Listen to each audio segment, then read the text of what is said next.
Hello and welcome to Uncommonly Good MTG.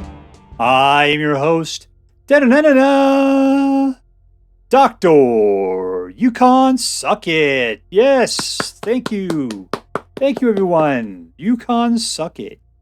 So today I'm broadcasting to you from my secret underground headquarters, and I am bringing you a deck I found over on Aetherhub. Aetherhub is where I found this deck. Now, what is this deck? I'm calling it an FT deck, aka Farewell Tour 2023. The point of Farewell Tour is it's like the opposite of Rotation Proof.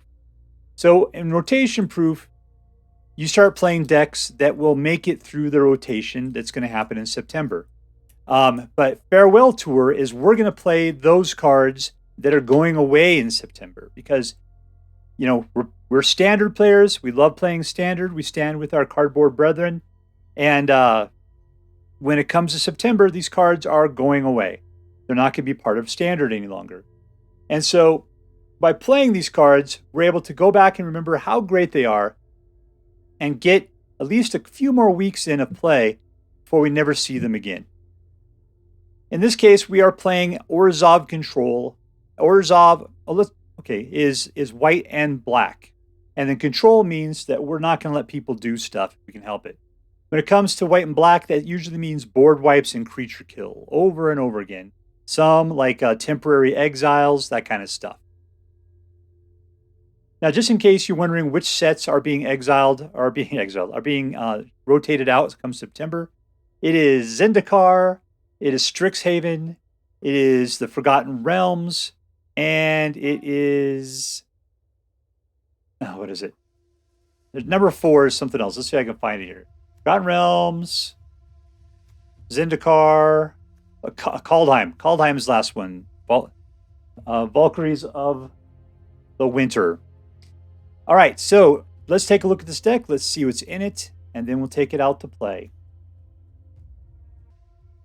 All right, so at the low end, we have Forsworn Paladin. Now, this guy, it's funny. It's like I'm just starting to see him get used a little bit. And I hadn't seen him. He's been around since Forgotten Realms. I don't think I saw anybody use him at all. But just nowadays, I've seen him in a couple of decks. He seems to like him for some reason. I think it's because of his ability to create treasure tokens. And when you create tokens, that means that you can use Jenny Pay to create cats and dogs out of the deal there. There's a lot of things you can do with treasure tokens nowadays. But in this particular deck, he's a 1/1 menace. Or you have the ability to, convert to create really expensively pay for a treasure token. It's 2 mana, tap, and pay a life to get a treasure token. This is probably the most expensive treasure I've ever seen right there. But then if you use treasure then you pay 3, and then target creature gets +2/+0 till the end of turn. If treasure is spent that way, it gains Death Touch. It's a trick. He's got a couple tricks in him, but I'm not terribly impressed. This guy goes away, I'll say I'll never remember him at all. We got Nullpriest of Oblivion. And Nullpriest of Oblivion, look at all the text that she's got, right? But the reality is that it costs, she's 2 to put out, or she's 6 to put out. And the vast majority of the time you have in your hand, you put her out for 2. And you don't do anything down there because that's all kicker speak there. It costs you 6. So anyways, otherwise you get a Menace Lifelink 2/1, which is good because that Menace is going to get you past a lot of dudes, at which point you're getting 2 points of life every turn and doing 2 points of life. She's good. In fact, she should probably be in my mono black tempo deck or whatever. I like her a lot. But when Nullpriest of Oblivion enters the battlefield, if it was kicked, you return target creature from your graveyard to the battlefield. So if you got the mana, she becomes Recursion, which is excellent. So I kind of wish that there was less of a delta between her low-end cost and her high-end cost. That kicker 4 is just a lot.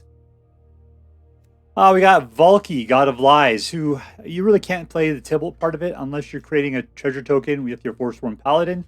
And there's such a delta between these two. Look, it's 2 versus 7, right? So you're playing VALKI in this deck generally. And when he comes into the battlefield, one opponent reveals their hands, which is what you really want, is just to see what you're fighting against, right? And then you may exile a creature card. Oh, this guy is awesome in multiplayer. I've only played him in, on Arena, so I haven't seen this. But for each opponent, you exile a creature card. They are revealed this way until VALKI leaves the battlefield. And then you choose a creature exiled by it. You pay the X value, which is equal to the mana value. And then VALKI becomes a copy of that card. So really just taking a look at your opponent's hand is worth the 2 mana. Having a 2-1 afterwards, great. I'm good with that too. Being able to then copy a card that you stole, keeping him from being able to use that thing, excellent. And then copying it, even better. VALKI, I'm so sorry to see you go. So we got Blot Out the Sky. Like, I didn't even know this card existed. Nobody ever played with it. It was gone. Let's see. You pay 2, and then you create X tap 2/1 white and black inkling tokens with flying. So they're anti-haste, coming to play tap. But that's cheap. I mean, you're 2 for the effect and 1 for each one after that. You can pay us for 5, get 3 dudes out of it. That's 6. That's, basically 6 points of flying damage on your next turn. If you manage to pay 8 for this thing altogether, so it's 6 on top of the initial 2, you destroy all non-creature, non-land permanents. Now, what would be more interesting is to play the things that say spells cost you 1 less X to play. I wonder if this gives you an extra X in this situation. We'd have to try it sometime, right? I think Blot Out the Sky seems like a great card. I like its destroy all non-creature, non-land permanence ability. I think that sounds great too. So, I'm trying to think, and maybe we should try to find some other decks that have Blot Out the Sky in it, because I think that looks like a fun card. Maul of the Skyclaves. We got this guy. He's been a great card since it came out. It costs you 3 to put out, which is cheaper than the equip cost. And as interest play, you attach it to target creature you control. So it's cheaper to keep it in your hand and put it out directly on something than to put it out first and then pay the equip cost to put it on something. But then that creature gets +2/+2, has flying and first strike. So you want to give it to like Nullpriest of Oblivion, who's going to become like a 4/3 flying menace lifelink first striker. That is so fantastic, right? There's lots of great guys, but you can put it on. It's funny is you can put 2 of them on guys. You get these 2 hammers, like Thor throwing 2 hammers in the air, and sort of both tugs them around there. Skyclave Apparition. I think I whined about this guy. He's good. He's good, but he's got a lot of drawbacks to him. So personally, when he's gone or she's gone, I'm not too worried. I mean, it's been a staple of white control for a while now, but I hate the fact that the one thing that it's like, it says here that when they get back the creature after seeing leaves the battlefield, they get back a token creature. And one of the things that they can't exile is a token creature. It's like Superman, every time he hits somebody and totally kills them, he turns them into green kryptonite. That would be like what it's like, So we got Soul Shatter, and this card is really good. I think the art, personally, is what makes this card so good. I think Wiley Beckert did a great job. I like the theme to it. It's beautiful. And what's great with Soul Shatter is that it's an instant. It could take out manlands potentially.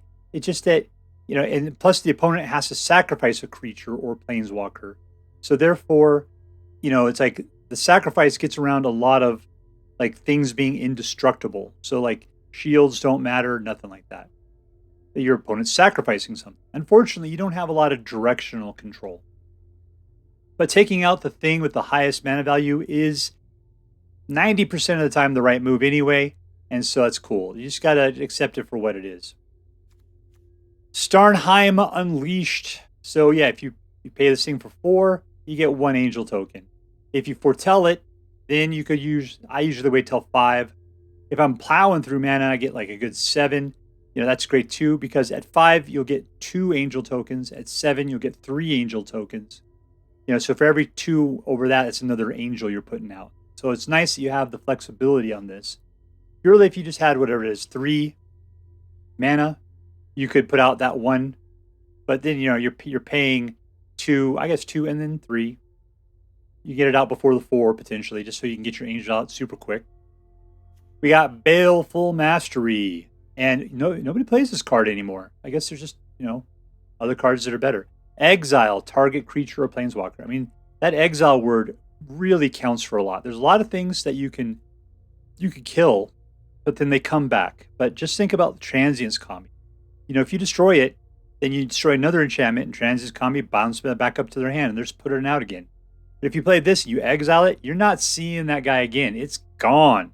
Suck it, Transient.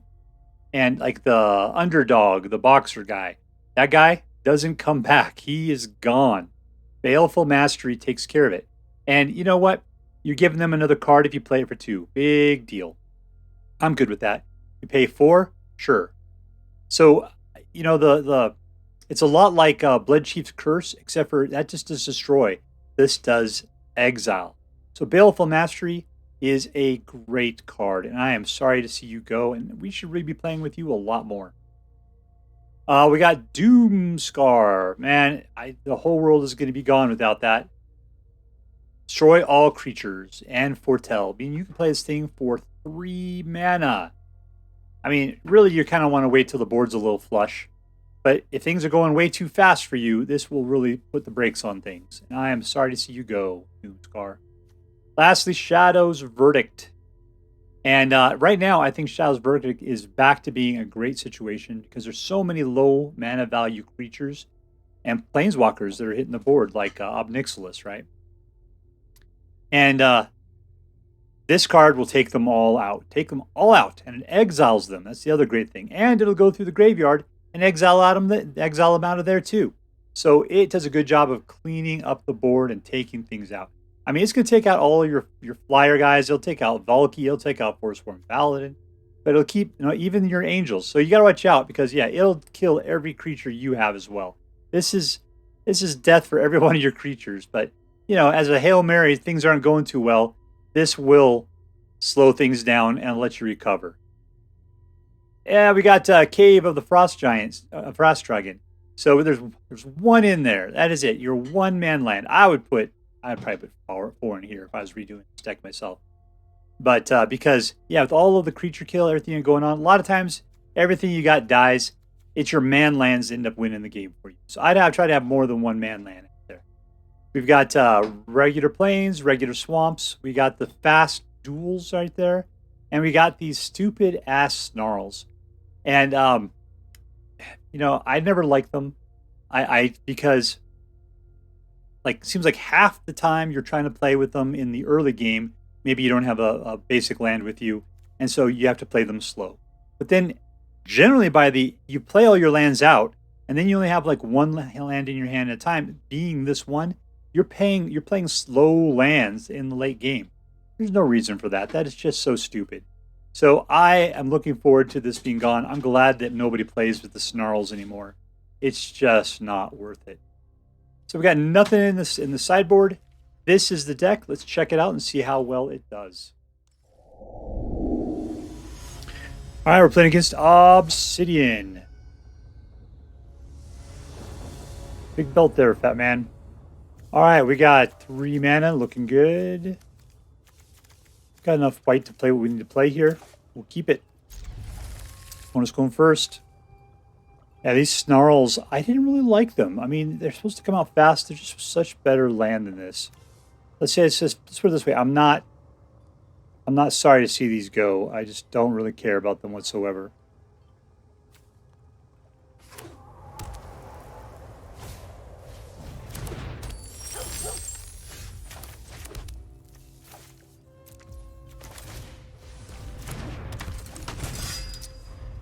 Looks like we're not going to be able to block each other. We both have Menace.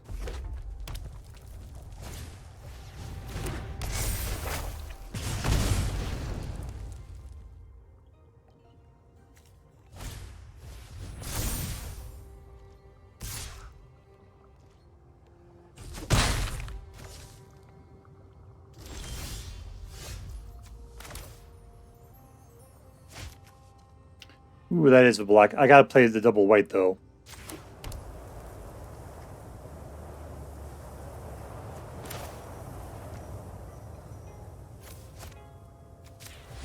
Set up for the future. Going for the attack.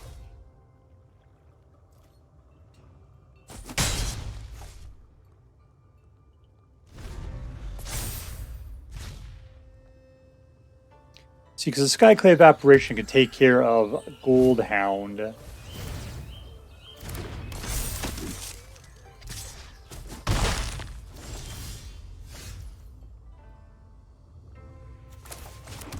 Alright, so now I can play something that's worthy of 3. Let's go ahead. Take out the Goldhound. Stick it to him for 1.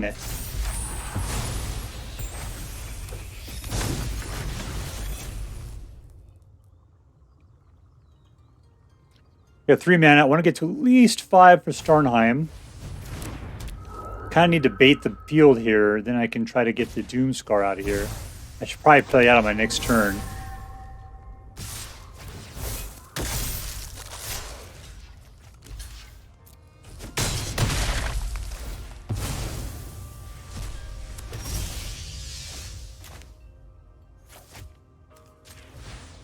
Alright, there goes that. I got 1 mana. That's not going to get me anywhere. Let's just not attack. We'll chill out. We'll be able to block somebody. That means we'll take 1, 2, 3, 4, 5, 6, 7 out of 12. 8 now. What are you making big? You going to put it on one of your 3s? There we go. You are going to hate my next turn, Sergio.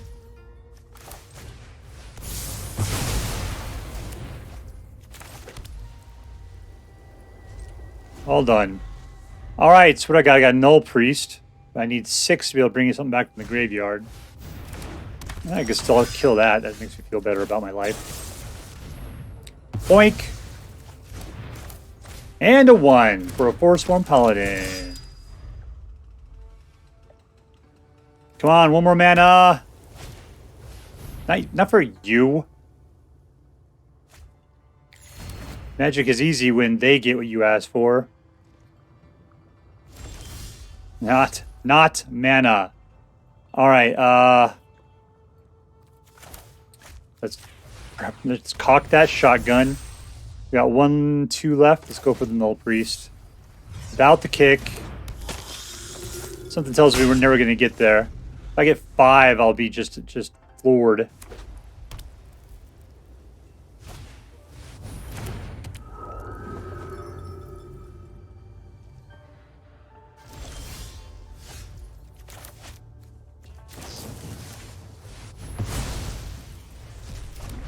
I'm coming. I mean, right now I could put out 1 angel, but what's the point of that, right?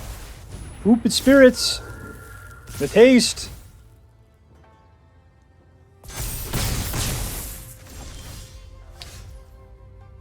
I can put out 2 little Scoopy Doops for that one. I tell you what, we are going to just prepare.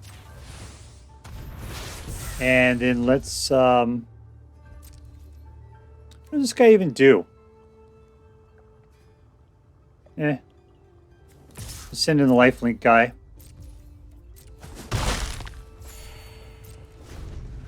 It's got so much potential I don't want to waste, but I need at least 1 more mana. I'll probably waste it on the Blot Out the Sky. I don't think we're going to get the 8 mana that we're going to need to make that worthwhile. There goes our lifelink.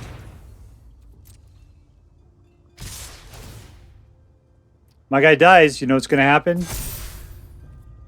We're going to see a Doomskar. Doomskar. Come on. No, I'm not going to say it on his turn. I'll spell it, though. M-A-N-A.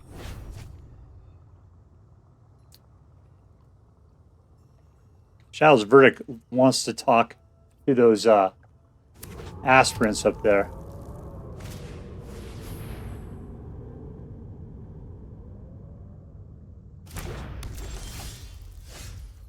No mana yet. This is ridiculous. All right, we're just going for this guy.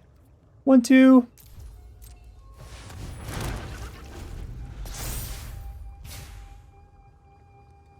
Come on, flood the board. Flood the board. 1. Come on, 2. 2.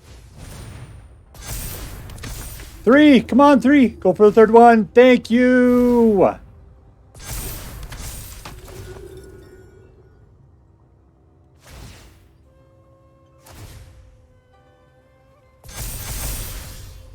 There's my mana. Nice and slow. Oh, I still can't even play it. Oh, how ridiculous.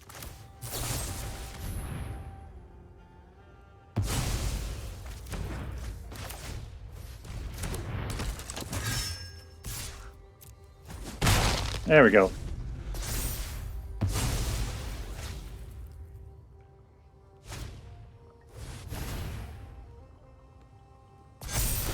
Look at this guy. 3. Perfect. Don't have haste, man. That's not cool. Yeah, whatever. I can block a flyer. That's all that matters here. There we go.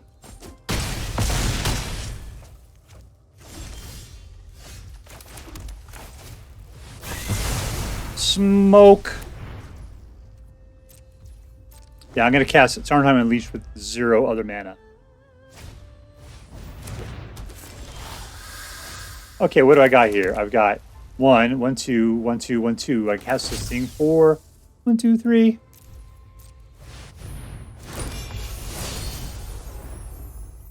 That's going to be hard to overcome. You'll be able to kill an angel, though, I'll tell you that. Ooh, more of those things will kill me, too. Fine. I don't care.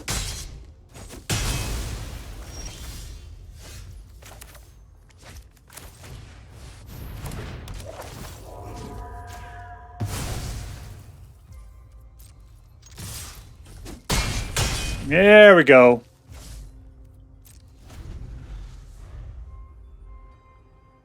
Game over, man. Game over, man. Game over, man. I'm gonna feed my fish. Wink. Yep. Game over, man. There we go. Victory!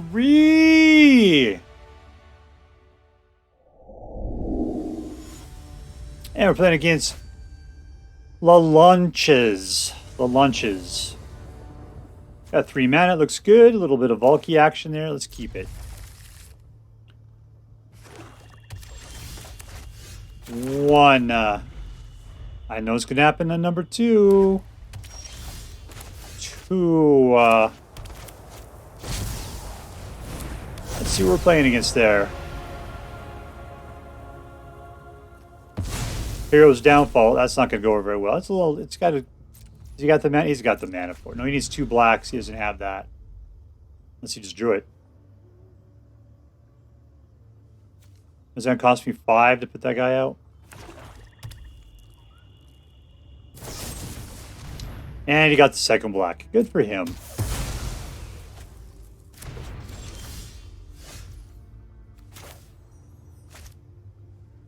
You know what I need, though? I need 2 blacks as well. I am in the same boat, my friend. Let's go ahead and Nullpriest our way out of this.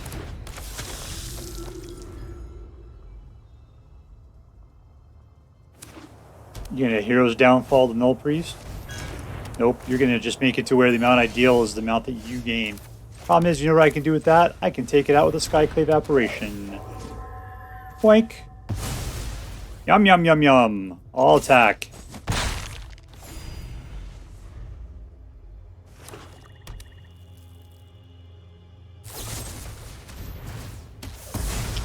And he's got a token.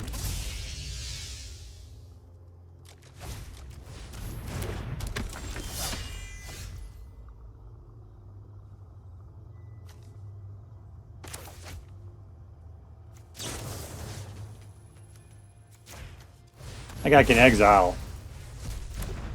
Never to be seen from again.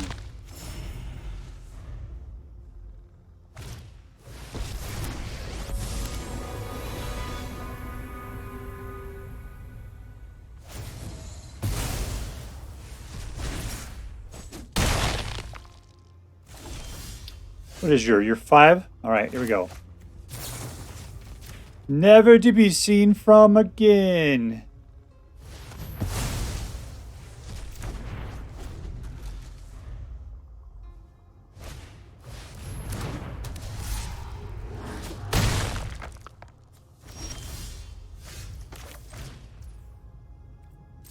Oh, that's the wrong one. Sorry. Never to be seen from again. As I get hit over and over again by some stupid token.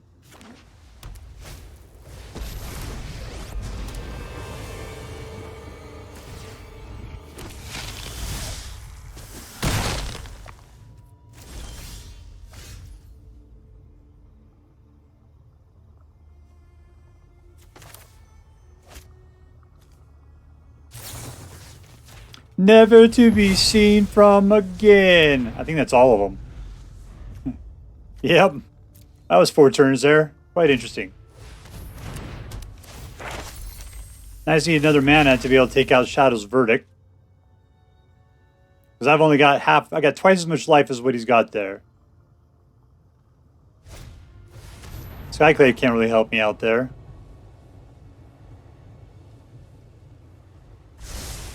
Yeah, I need a mana. Badly.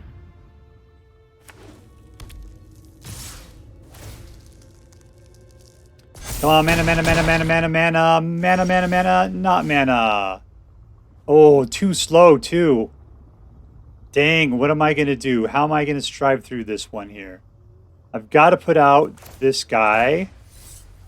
And then I got a Doomskar. Got to cock that one back. Alright, so now I can sacrifice the Nullpriest, get a little bit of life. Ooh, that's more than enough as long as he doesn't attack me on the ground. Oh, almost had him. Suckerfish.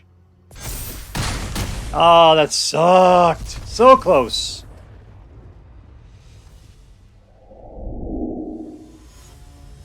And we're playing against tdcarlin. tdcarlin. Alright, we got a nice selection of mana. We'll keep what we got there. Foretell. Some removals. That's good. Good hand.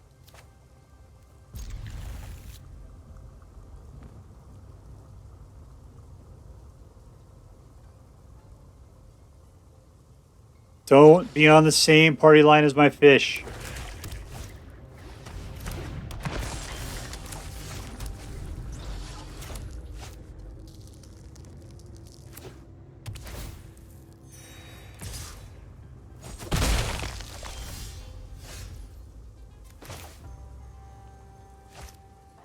I'm going to white it up.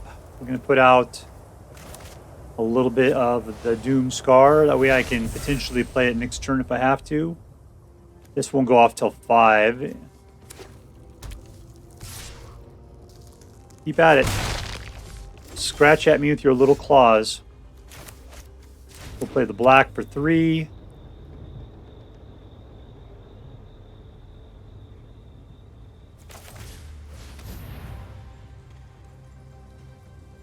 You shall get no benefit of your shambling ghast. None.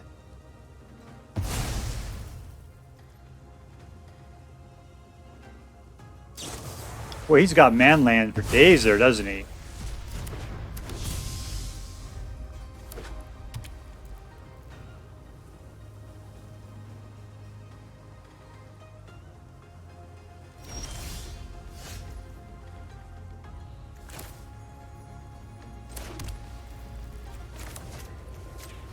Alright, we're looking at a Starnheim on the next turn.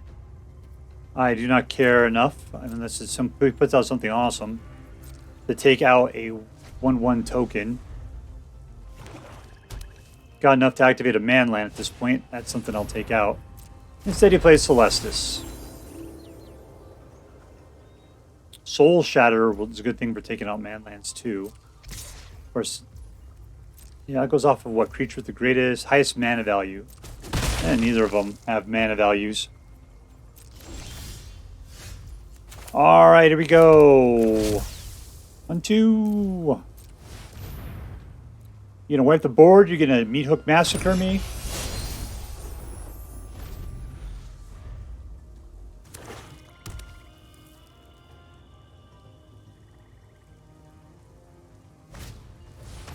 Nope. If he had one, he would have gone for it.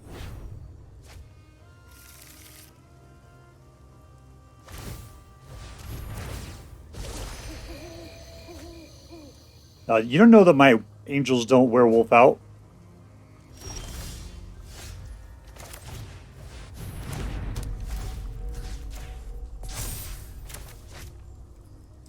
Black up there. Go on, my vigilant lovelies.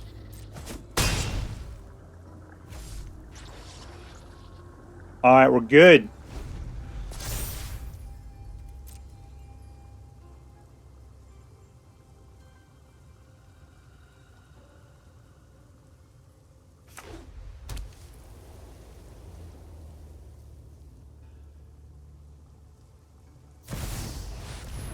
Tox roll.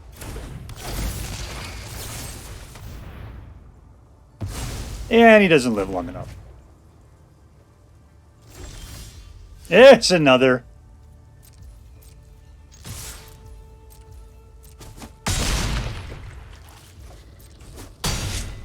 One more, come on. Oh, I see. I had the ability, I had a dragon. Womp, womp, womp, womp, womp, womp, womp.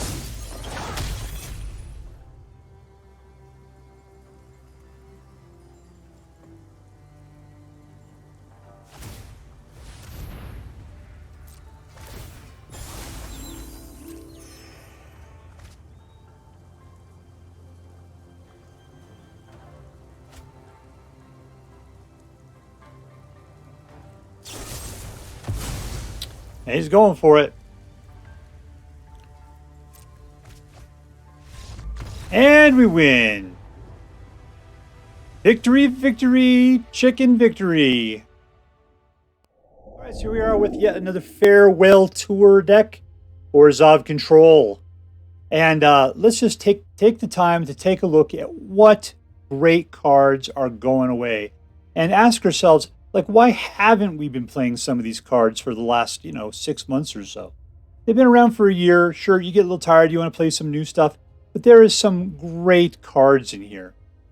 Number one, I think the one that you never see is Blot Out the Sky. Blot Out the Sky. I mean, look at that. I mean, the thing about it is that you want to go for that whole 8-mana ability. That's a lot. But with all the token play right now, why not? Because if you get 6 or more, you destroy all non-creature, non-creature. I thought it was taking out everything. Like, it does enchantments and artifacts and planeswalkers. That's fantastic, right? But it leaves all the creatures out there too. All right. Maybe that's not as great as I thought it was, but still, I mean, that's pretty sweet. I mean, to be able to wipe out planeswalkers and artifacts and enchantments, that's nice. That's so nice. Plus, you didn't have 6/2/2 flying tokens. That's, Mito could take them out pretty easily. But, provided anything like that's going on, that's a nice little score you got right there. I mean, I don't know why we're not playing that in some of the, the token decks with like Ginny Fey and stuff like that. I mean, it's a great way of putting out tokens there. It's not so expensive at all. VALKI. My God, VALKI, you're going away, my friend. I mean, I loved every moment of our time together. And VALKI is going away. I didn't play him. We don't even have red in here to put it together. We do have the ability to create some tokens with Forsworn Paladin, some treasure tokens. But whatever, man. I was mostly playing VALKI for his gambling technique there. Which is, getting them out there, pulling some card out of their hand, and then hopefully being able to convert it into whatever that thing is. What else? It's like we haven't played Baleful Mastery in a while. You know what I love most about this card? Exile. That's what I love about it, because, man, those things are not coming back. Once they're exiled, I mean, you could get Shield doesn't stand up against it. The flashback guys, none of that stuff happens. Yeah, suck it. Those things are gone. Exile all creatures and planeswalkers with mana value of 3 or less from the battlefield. And all planeswalker cards, creature and planeswalker with mana value, unless all graveyards. It's like exile, man. Black exile. It's been a while. I mean, planeswalkers are 3 or less value. That's rough. I mean, right now it's not Jin Cataxis, but it's Obnixilis, right? We have to learn to pronounce these names as though like they should just roll off the tongue. But still, I mean, this is such a good card, especially in today's mana, because there's so much stuff out there, like that's token based, or you got those cheap ass commies, you know, or camis. This would wipe them out. You guys got 2 months to still play with this card. It's good card. I mean, problem is you got to get to 5 mana, and man, by the time you get to turn 5, you're barely holding on against those super fast, commie decks. What else? I mean, of course, we talked about Doomskar. I mean, that's the bread and butter of white control right now. Starnheim Unleashed. I mean, I love this spell.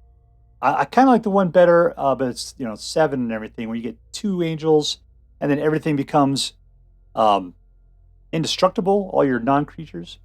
Skyclave Apparition. This one always disappointed me. I mean, I love it. But when I first used it, because this is what I don't like about Skyclave Apparition. It costs you 3, you put it out. You're like, woohoo, I'm doing something. And then you're like, oh, look at me. I can only pick something that has a mana value of 4 or less. That's kind of lame. All right, but still, there's a lot of stuff not that's 4 or less out there. I'm great. And then someone turns around and goes, I kill it. And then you give it back to them. You give them their thing back, but as an illusion token. But still, it's like potentially a 4/4. And you're like, dang it. And you're like, well, I better put out another Skyclave Apparition to exile that thing out, right? But all of a sudden you find out that it turns out that it says non-land, non-token creature.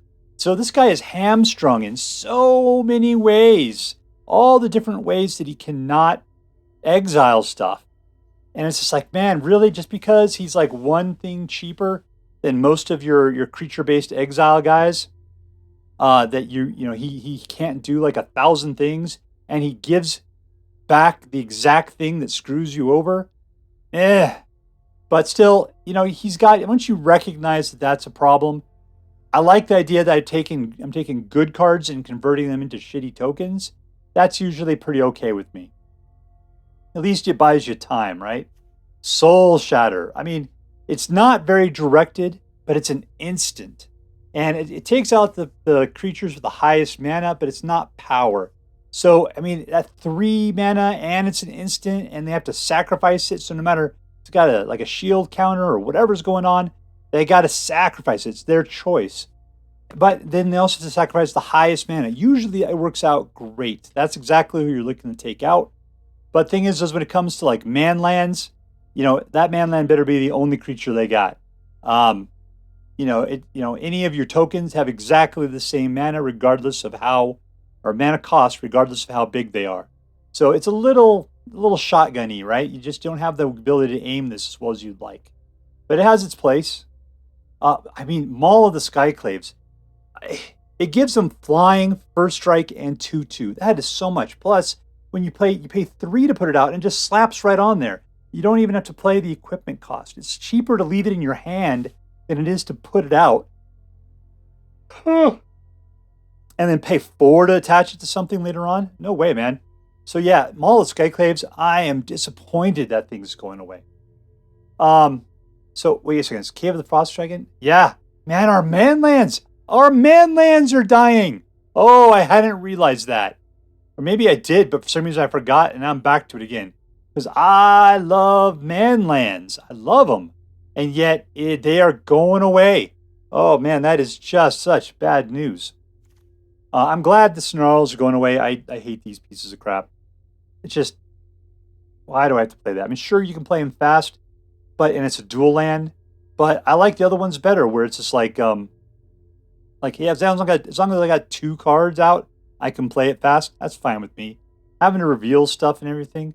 No, because later on, sometimes I don't have anything in my hand to show, and then I'm playing them slow. That's ridiculous. There's just 2 turns in which I have to play it slow, and those are the slowest turns of them all, unless you're playing against aggro. But and so it's like, yeah, I'm cool with taking the first 2 turns off potentially.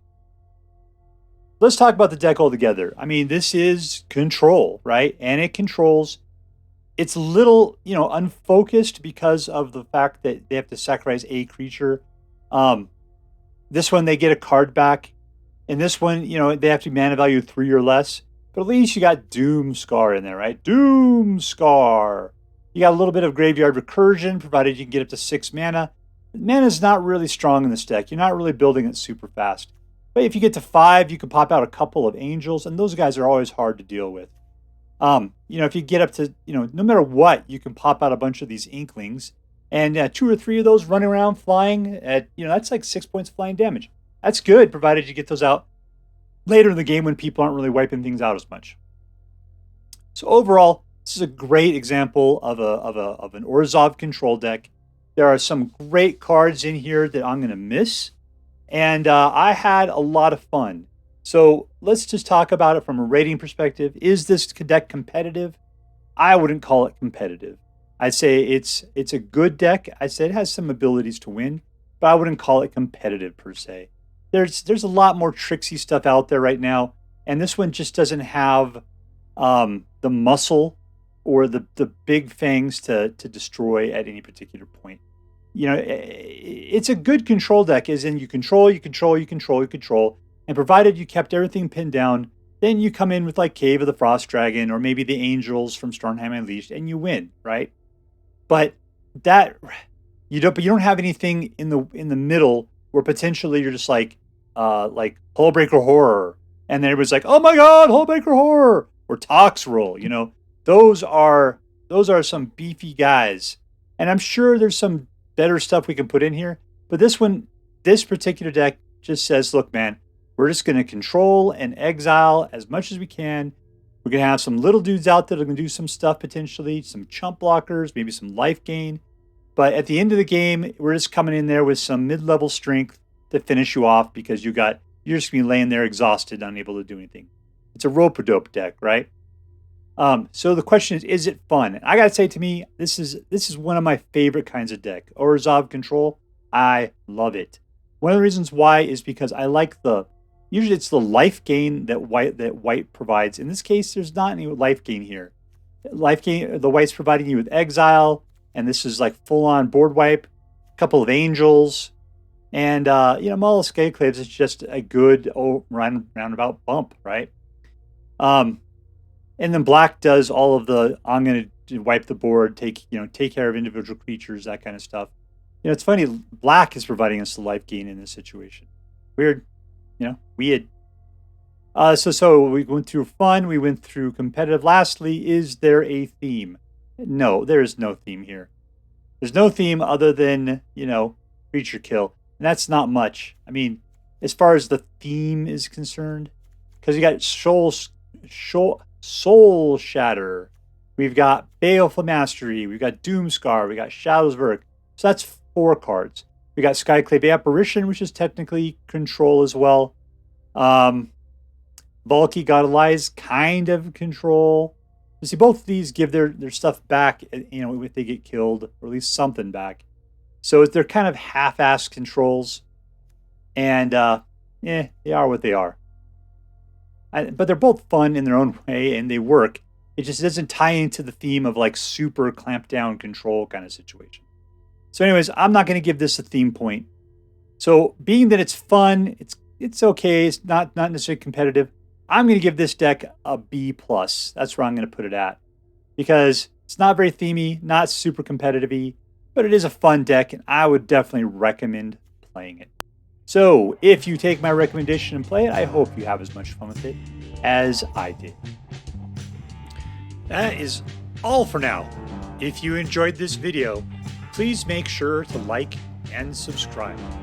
From all of us here in the secret underground headquarters of Uncommonly Good MTG, have a great day.